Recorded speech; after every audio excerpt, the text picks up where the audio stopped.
Hello everyone, welcome to the video. So the first innings has gotten over. RCB women have been thrashed for 201 runs. Gujarat Giants women have posted a total of 201 runs on board led by the captain Ashley Gardner. She played a brilliant knock I'll tell you the exact runs. She scored 79 of 37 deliveries, which included 8 mammoth sixes. It was an unbeaten knock. She uh, batted pretty well. Beth Mooney, the another Australian who is a part of the Gujarat Giants squad and was the skipper in the previous edition, uh, two joined the party. She scored a 50 as well. Laura Wilford, she scored 6 runs off 8 deliveries. She struggled. Indian batter Dayalan Hemlata struggled as well. But it was Ashley Gardner, the captain of Gujarat Giants, who uh, went berserk. She scored 79 of 37 deliveries, including 8 mammoth sixes. And on the back of that brilliant knock, Gujarat Giants women have posted a total of 201 runs on board.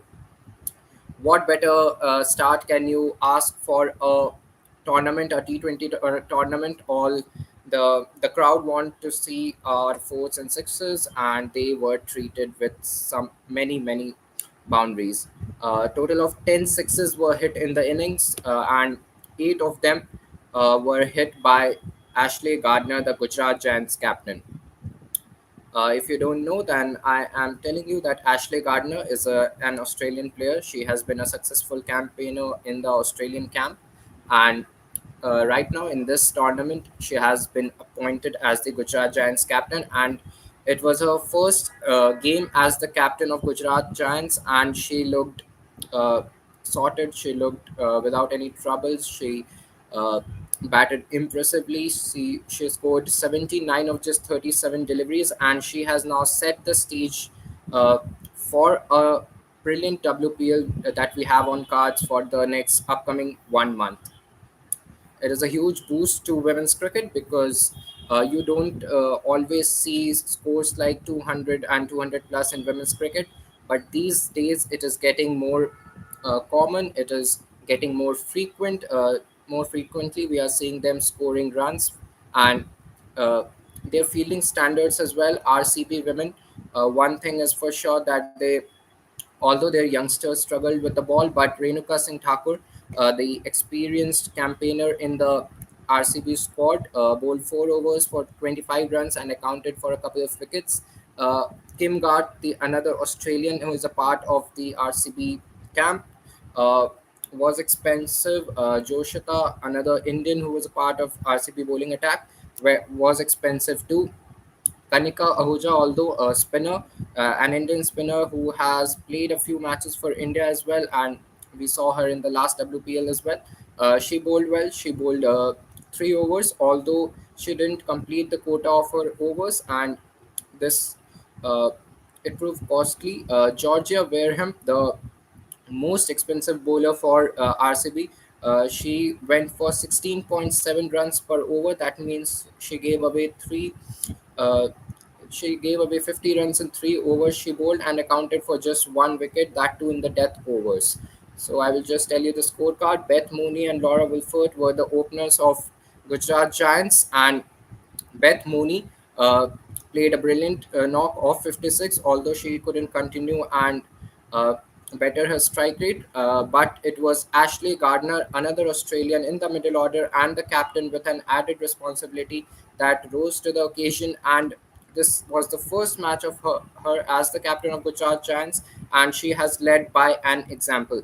She has scored 79 of 37 deliveries, which included 8 mammoth sixes. And no bowler could get her out, and that meant that she was unbeaten all throughout the innings. Deandra Doughton, the Caribbean flavor in the middle order for Gujarat Giants, she scored 25 of 13 deliveries. It was a good cameo. In these days in T20 cricket, you don't always need the bulk of runs, but you need the strike rate, you need the scoring rate. The ball face to score each run, and Deandra Broughton played at a strike rate of 192.31, setting a target of 202 for RCB women. Uh, if we start from the very beginning, it was Smriti Mandhana who won the toss. RCB captain Smriti Mandhana, the defending champions, they are the defending champions, and they won the toss and elected to field first. But Gujarat Giants uh, have posted a massive total on board, and any day in any gender cricket, 200 plus total is not an easy one to get. Although in Vadodara you can expect some dew coming in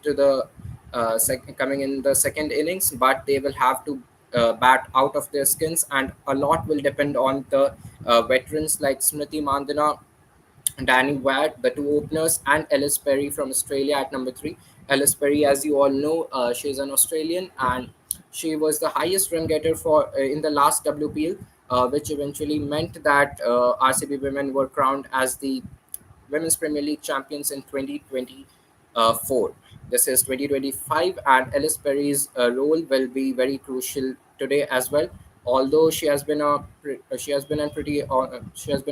impressive all rounder for Australia, but these days, due to injury issues, she has not been bowling quite frequently.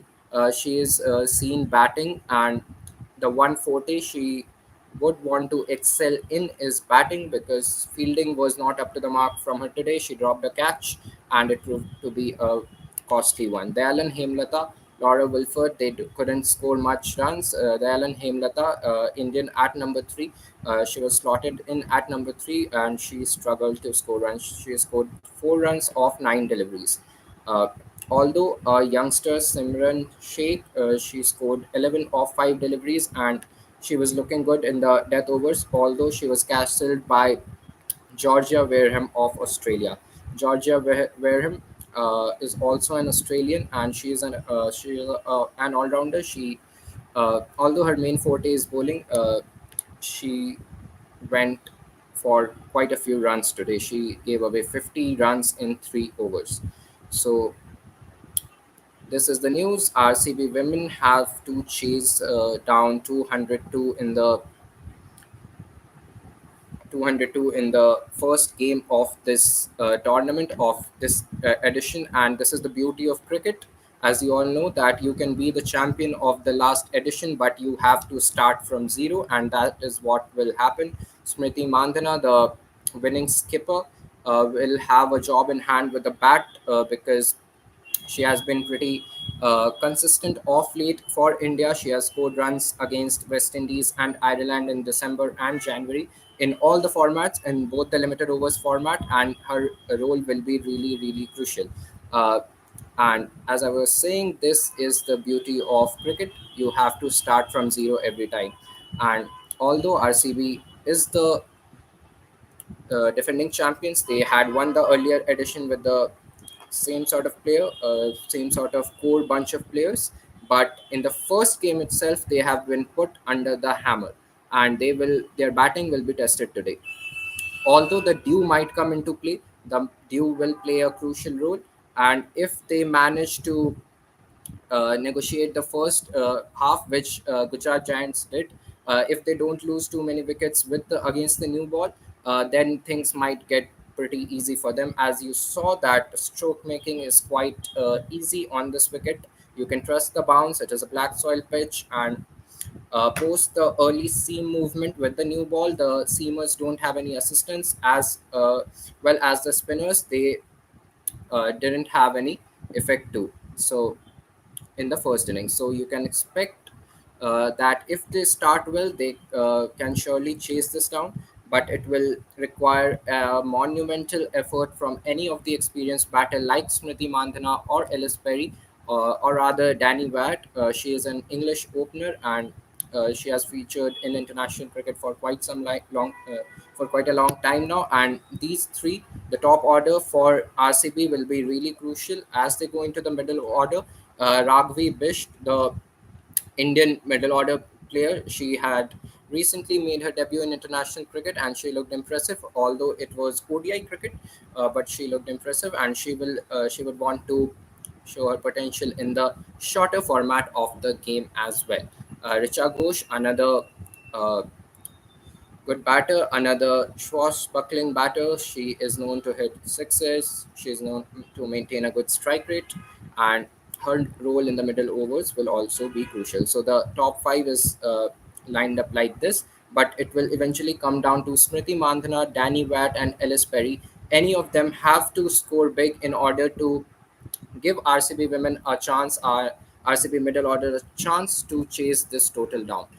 201 any day is a very big total to chase, whether it's men's cricket or women's cricket, and it's quite good to see. It's heartening to see that the women's cricket is flourishing. They are getting past 200 plus scores easily now, regularly now, and they are flourishing. Their stroke making is flourishing. Their ability to rotate strike is flourishing, and the fielding efforts too.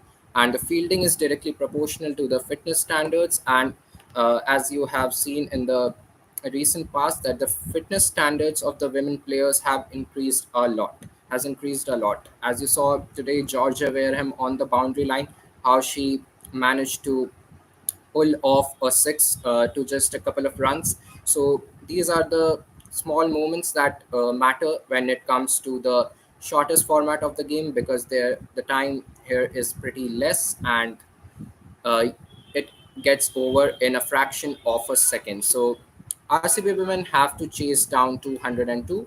I will take some of your questions that I couldn't take in the first live. Shreyanka Patil क्यों नहीं खेल रही है? Shreyanka Patil is injured, that's why she is not playing today's game. She was really crucial in RCB's winning campaign in the last WPL, although Shriyanka Patil is not playing today due to an injury. Uh, Another question coming in is that why is Sophie Devine not playing, the New Zealand skipper? Let me tell you that Sophie Devine also played a crucial role in Women's Premier League 2024 for RCB, which RCB won. She was the regular opener alongside captain Smriti Mandhana. She was a part of the leadership group too. But Sophie Devine, in the past 15 days, due to some development, she pulled out of the tournament. The reason is unsighted. There is no injury concerns. I don't think there is an injury concern, but due to some personal reasons, she has backed out from the tournament and she is now out of the tournament. And RCB has named a replacement for her. That means that she is not going to join the squad any time in this tournament. So you won't be seeing Sophie Devine, the Kiwi, in this tournament, in this edition at least. Uh, and that's the news. So I hope you have got the answer. Someone is asking, आप इतने cute क्यों हो? ये question मैं KBC में भेज देता हूँ, वहाँ आपका आंसर मिल जाएगा. The another match that is going around is, as I said in the first live as well, Pakistan is facing New Zealand, and New Zealand is on course to win the Tri Series. Pakistan, as you all know, put an impressive performance in the last game. They chased down 353 runs, and yeah, but today they struggled. They could score just 242 runs, and New Zealand are on well on course to chase that down. Although Williamson and Conway have gotten out, but Daryl Mitchell and Tom Latham are still on the crease, and they require 70 runs of 80 balls. So it will be a huge boost for the Kiwis before coming into the Champions Trophy to beat Pakistan in the finals at Pakistan, at Karachi itself, where the Champions Trophy is going to be held. Uh, Champions Trophies hosts are Pakistan, but India will be playing all their games in Dubai. As you all know, India will be playing all their games in Dubai, but the other teams will be traveling to Pakistan to play the Champions Trophy. So New Zealand is well on course to chase the target down, and they might win the Tri Series, which will be which will give them a huge boost coming into a big tournament like the ICC Champions Trophy. And another game that was going around was between Sri Lanka and Australia. Sri Lanka, after beating Australia in the first ODI, they have beaten Australia today by a massive margin of 174 runs. Yes, you heard it right, because Sri Lanka is not a part of the Champions Trophy, because they are not in the top 8 of the ICC rankings.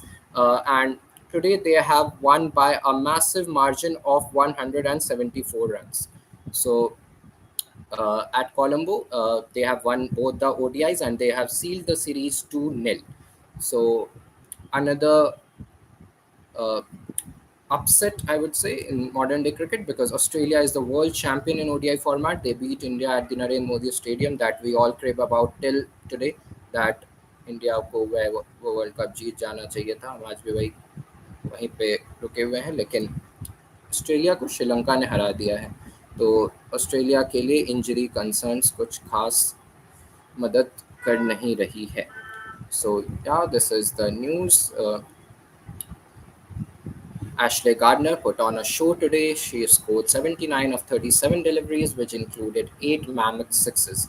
They now require 202 runs to win.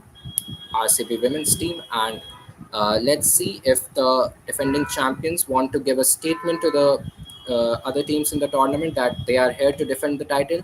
Then they should go for the chase, and the top three will be really crucial. If they get off to a good start, it will become pretty easy for the middle overs. But if they lose early wickets in the power play against the new ball, then it will be pretty difficult for the rather inexperienced middle order. So three experienced batters, Smriti Mandhana, Danny Watt, and Ellis Perry have a task in hand, have an uphill task in hand. But that's what you play cricket for. Pressure is a privilege, and they will be put under pressure, and Smriti Mandhana, as captain, would like to rise to the occasion today. She has been immensely consistent in the recent past. She has scored runs in the ODI format and in the T20 format. In January, in the absence of Harmanpreet Kaur, Smriti Mandhana led India against Ireland as captain, and she was the highest run getter there too. She's even scored 100, but it was the ODI format. But before that, in December against West Indies, she scored runs in the T20 format too. She scored three consecutive 15s in all the three matches, and she would like to carry her form in the tournament as well. So this is the latest update. I think the batters must be coming out to bat anytime soon. For RCB, it was Renuka Singh Thakur, the experienced pacer, who is a regular feature in women's team of India as well. She bowled brilliantly. She bowled 4 overs for 25 runs and scalped two big wickets. And the two big wickets were Wolford and Deandra Doughton. Deandra Doughton was looking good. She scored 25 of 13 deliveries, and if she had not gotten out, then she, along with Ashley Gardner, could have gotten Gujarat Giants past 220 as well. So RCB have managed to restrict them in the end, but 201 is a monumental total, and it will require the RCB batters to play out of their skins to win this encounter. But they are the defending champions, and they would like to start well. They would like to give a statement to the rest of the teams in the tournament that their team is capable of winning the title again. So let's see what the result pans out to be. At the halfway stage, it's Gujarat Giants who are way ahead, I would say. But uh, the capability of batters like Smriti Mandhana, the class and elegance of the left-hander. Uh, if she is on song, then anything can happen. Smriti Mandhana will be the key batter for RCB, and she will require some support from the other end too. So for Gujarat Giants, it's the wicket of Smriti Mandhana, which will be really crucial. And if she gets on song, then anything could happen. If she gets on song in the power play, she gets off to a good start and plays a knock of 70, 80, then other batters can play around her and score runs and win the game for RCB. So an interesting chase lies ahead, and it will be really interesting to see how RCB approaches the chase. They will they would want to maximize the power play till the field restrictions are open. And as I can see, Danny Watt and Smriti Mandhana are out in the middle. So I won't let you miss the match due to me. Go ahead and watch the match. I will join you in the innings break with the match analysis. And as I said, Smriti Mandhana holds the key for RCB in the run chase. And for Gujarat Giants to win this encounter against the defending champions, it's the wicket of Smriti Mandhana that becomes really crucial. And as I am speaking, Smriti Mandhana has started off the innings with a brilliant pull shot. And yeah, go ahead, watch Smriti Mandhana bat and enjoy her batting. I will join you in the post match analysis. Do follow us on Instagram, LinkedIn, and X. You will not miss any sports update. This is Abhilash Shah signing off for Statify. Do subscribe to the channel and like the video.